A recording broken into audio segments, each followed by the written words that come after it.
Unit 4, page 33. Listening skills. Exercise 9.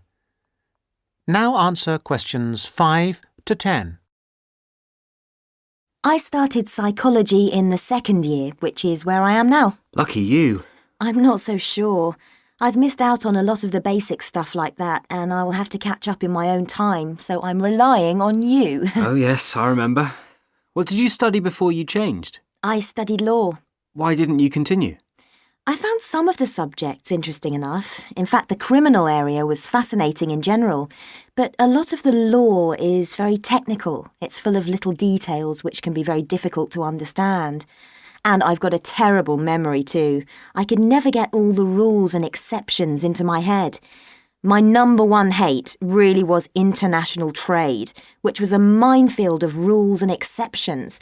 In fact, I think it was a complete nightmare. But law is such a popular subject. Lots of people would like to study it. I'm sure they would, but they often don't realise that it's very book-based. You spend most of your time reading about famous cases sitting in a stuffy library, and very occasionally you get out to a lecture or maybe a seminar. What do you find that's better about psychology?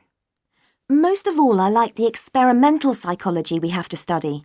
This involves doing something, so it's practical, and with any luck you can make a small, very small, contribution to knowledge.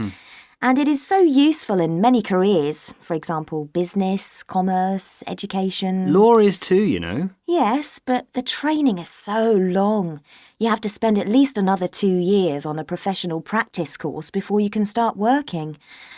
No, I'm happy with psychology. Well, as a psychology student too, I must say I agree with absolutely everything you've said, of course.